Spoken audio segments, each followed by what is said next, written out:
Selamat sore Bu Eva.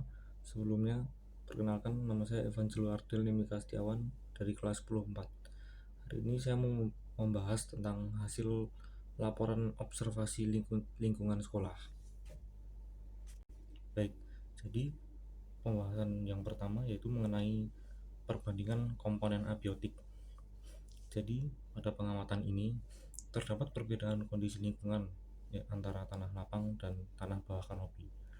Tanah lapang memiliki intensitas cahaya yang lebih tinggi, yaitu 900 CD, dan kelembapan yang lebih rendah, yaitu 30%. Sementara itu, tanah bawah kanopi memiliki intensitas cahaya lebih rendah, yaitu 500 CD, dengan kelembapan lebih tinggi, yaitu 60%. Suhu dan pH tanah di kedua lokasi itu relatif sama, sehingga faktor yang paling mempengaruhi perbedaan ekosistem adalah cahaya dan kelembapan.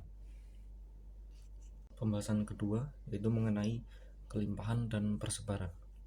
Jadi pada hasil pengamatan menunjukkan bahwa tanah lapang itu didominasi oleh spesies yang mampu bertahan pada cahaya tinggi, seperti Paspalum conjugatum dan Cenchrus purpureus. Sebaliknya, bawah kanopi didominasi oleh Axonopus compressus. Selain itu, jumlah jenis tumbuhan yang ditemukan di bawah kanopi lebih beragam karena kondisi lingkungannya lebih teduh dan juga lebih lembab. Selanjutnya, yang ketiga saya akan membahas tentang interaksi biotik dan abiotik. Jadi, faktor abiotik seperti cahaya dan kelembapan itu memengaruhi pertumbuhan serta persebaran tumbuhan. Dalam ekosistem ini juga ditemukan interaksi antar makhluk hidup, yaitu rumput sebagai produsen, belalang sebagai konsumen tingkat 1, dan semut sebagai konsumen tingkat 2 atau omnivor. Interaksi tersebut itu menunjukkan adanya aliran energi dalam suatu ekosistem. Pada pembahasan yang keempat, yaitu mengenai keterkaitannya dengan teori. Jadi, hasil praktikum ini itu sesuai dengan teori ekologi yang menyatakan bahwa faktor abiotik itu berpengaruh terhadap distribusi dan kelimpahan organisme. Intensitas cahaya memengaruhi proses fotosintesis, sedangkan kelembapan memengaruhi pertumbuhan tumbuhan dan aktivitas organisme lain. Oleh karena itu, perbedaan kondisi lingkungan itu bisa menghasilkan perbedaan komposisi spesies dalam kedua lokasi. Oke, jadi pembahasan yang terakhir yaitu mengenai evaluasi kesalahan saat praktikum.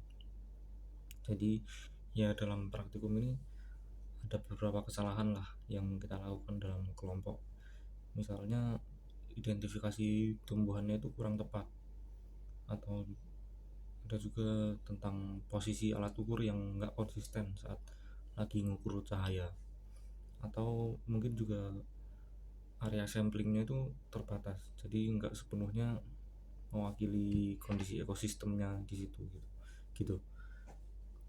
Dan selain itu juga ada kemungkinan kayak beberapa organisme itu nggak teramati karena ukurannya terlalu kecil. Oke, jadi sekian hasil mengenai laporan observasi ekosistem lingkungan sekolah.